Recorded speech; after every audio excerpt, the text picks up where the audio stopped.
వేల సంవత్సరాలుగా అంటే మనుషులుగా మనం ఒకరికొకరం విలువలు, నీతి ఎలా నేర్పించాం? కథల ద్వారానే కదూ? అవును. ఈరోజు మనం మన తెలుగు జానపద కథల్లోకి ఓసారి తొంగి చూద్దాం. వాటిలో ఎంత శక్తి దాగుందో తెలుసుకుందాం. ఇంకెందుకు ఆలస్యం, పదండి. అసలు మనకు మంచి ఏది, చెడు ఏది అని ఎలా తెలుస్తుంది? ఇది మనందర్నీ ఎప్పుడోకప్పుడు ఆలోచింపజేసే ప్రశ్నే. సరిగ్గా ఇదే ప్రశ్న ఈరోజు మన చర్చకు ఒక రకంగా దారి చూపబోతోంది. అవును, వేల ఏళ్లుగా సమాధానం ఒక్కటే: కథల ద్వారా. ఒక్కసారి ఆలోచించండి. అగ్గి చుట్టూ కూర్చున్న మన పూర్వీకుల దగ్గర్నుంచి ఈ రోజు మన ఇళ్లల్లో మన పెద్దవాళ్ల వరకు కథలు చెప్పడమనేది తరతరాలుగా వస్తున్న ఒక గొప్ప సంప్రదాయం. ఇది మన సంస్కృతిలో కలిసిపోయింది. సరే, ఇక మన మొదటి విభాగానికి వద్దాం. మనల్ని తీర్చిదిద్దే కథలు. చూడండి, మన భారతీయ సంప్రదాయంలో కథలంటే ఉత్త కాలక్షేపం కాదు. అవి మన వ్యక్తిత్వాన్ని, మన విలువల్ని తీర్చిదిద్దే పునాదిరాళ్లు. తెలుగులో వీటికి ఓ చక్కటి పేరుంది: నీతి కథలు. పేరు వినగానే అర్థమైపోతోంది గదా. వీటి ఉద్దేశ్యం ఒక్కటే: నీతిని, విలువల్ని, మనకు తెలియని జ్ఞానాన్ని బోధించడం.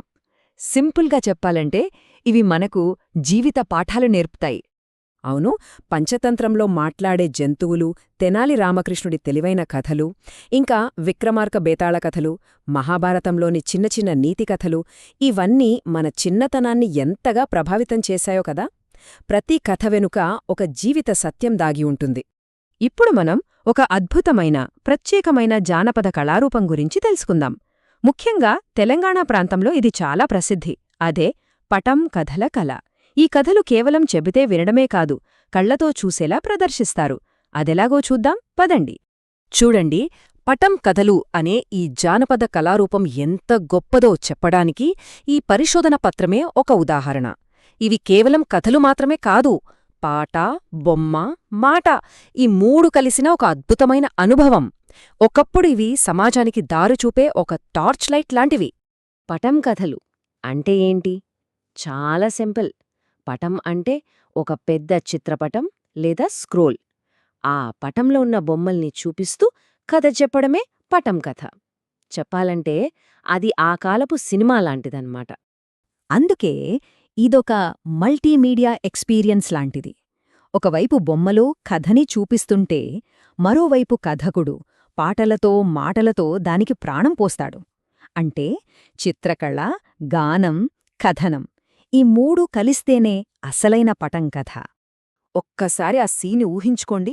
రాత్రి సమయం, ఊరంతా ఒక చోట చేరింది. అక్కడ ఓ పెద్ద చిత్రపటాన్ని నిలబెట్టారు. కథకుడు పాట పాడుతూ ఆ పటంలోని బొమ్మల్ని చూపిస్తూ కథ చెబుతుంటే జనం ప్రశ్నలతో, కేరింతలతో ఆ కథలో పూర్తిగా మునిగిపోతారు. అదో ప్రదర్శన కాదు, అదొక పండగ వాతావరణం. సరే, ప్రదర్శన ఎలా ఉంటుందో మనకొక ఐడియా వచ్చింది. మరి ఈ కథల్లో దాగి ఉన్న నీతి ఏంటి? దాన్ని అర్థం చేసుకోవడానికి కొన్ని ఉదాహరణలు చూద్దాం. ఈ రోజుల్లో వస్తున్న కొన్ని యానిమేటెడ్ కథలనే తీసుకుందాం. ఉదాహరణకు, ఓ కథలో అడవిలో కరువు వస్తోంది. అప్పుడు జంతువులన్నీ కలిసి ఒక ముఖ్యమైన పాఠం నేర్చుకుంటాయి. అదే నీటిని ఆదా చెయ్యాలి. వినడానికి చాలా సింపుల్గా అనిపించొచ్చు, కాని దీని వెనక చాలా పెద్ద సందేశమే ఉంది. మరి ఈ కథలో నీతి ఏంటి? సహకారం, పొదుపు. అంటే జంతువులన్నీ కలిసి ఒక్కో చుక్క నీటిని ఆదా చేయడం మొదలుపెడితే చివరికి ఆ నీళ్లతోనే ఓ పెద్ద సమస్యను దాటగలిగాయి. అందరూ కలిసికట్టుగా ఉంటే ఎంతటి కష్టాన్నైనా ఎదుర్కోవచ్చని ఈ కథ మనకు చెబుతుంది. ఇంకో కథ చూద్దాం. రాము అనే ఓ అబ్బాయి కథ. ఇది మన వ్యక్తిగత బాధ్యతను గుర్తుచేస్తుంది. నీళ్లు పుష్కలంగా ఉన్నప్పుడు చాలా వృధా చేస్తాడు. కాని ఎప్పుడైతే నల్లాలో నీరు రావడం ఆగిపోతాయో అప్పుడు కాని వాడికి నీటి విలువ తెలియలేదు. మన దగ్గర ఉన్న వనరుల్ని జాగ్రత్తగా వాడుకోవాలని ఈ కథ చెబుతుంది. ఈ కథ నుంచి మనం నేర్చుకోవాల్సిన నీతి చాలా స్పష్టంగా ఉంది. ఈరోజు మన దగ్గర సమృద్ధిగా ఉన్నది ఏదైనా సరే, అది నీళ్లు కావచ్చు, మరొకటి కావచ్చు, మనం జాగ్రత్తగా లేకపోతే రేపు అది మన దగ్గర ఉండకపోవచ్చు. ఉన్నప్పుడు దాని విలువ తెలుసుకోవాలి. సరే, ఇప్పటిదాకా మనం వ్యక్తిగత పాఠాల గురించి మాట్లాడుకున్నాం. మరి ఈ కథల మొత్తం సమాజానికి ఎలా అద్దం పట్టాయి? ముఖ్యంగా పటం కథలు సమాజానికి దారిచూపే సాధనంగా ఎలా పనిచేశాయో ఇప్పుడు చూద్దాం. ఈ రోజుల్లో పిల్లలకు విలువలు, జీవిత నైపుణ్యాలు నేర్పాలంటే ఇలాంటి పాఠ్యపుస్తకాలు ఉన్నాయి. ఇదొక ఫార్మల్ ఎడ్యుకేషన్. కానీ ఒకప్పుడు స్కూళ్ళు, పుస్తకాలు లేనప్పుడు ఊరి ప్రజలకు విలువలు ఎలా నేర్పేవారు?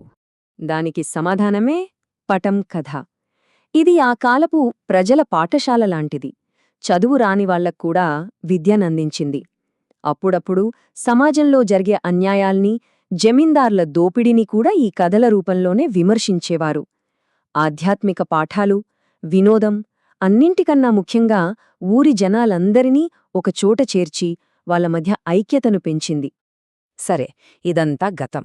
మరి ఈ సంప్రదాయం భవిష్యత్తేంటి? గతాన్ని, వర్తమానాన్ని కలుపుతూ ముందుకు చూద్దాం. ఇప్పుడు పరిస్థితి పూర్తిగా మారిపోయింది. టీవీ, సినిమాలు, ఇప్పుడు సోషల్ మీడియా ఇలాంటి ఆధునిక మాధ్యమాలతో మన సాంప్రదాయ కళారూపాలు పోటీపడాల్సి వస్తోంది. నిజానికి వాటి మనుగడకే ఇది పెద్ద సవాల్గా మారింది. ఒకప్పుడు కథ అంటే ఊరంతా ఒకచోట చేరి అందరూ కలిసి ఆస్వాదించే ఒక సామూహిక అనుభవం. కాని ఇప్పుడు అంతా పర్సనల్, ఆన్ డిమాండ్, మనకు కావాల్సినప్పుడు మనమొక్కళ్లమే చూస్తున్నాం. దీనివల్ల ఆ ఇంట్రాక్షన్, ఆ పంచుకోవడం అనేది తగ్గిపోయింది. ఇది చాలా పెద్ద మార్పు. అయితే దీనిలో మనం ఒక పాజిటివ్ విషయాన్ని గమనించాలి. రూపం మారినా సారం మారలేదు.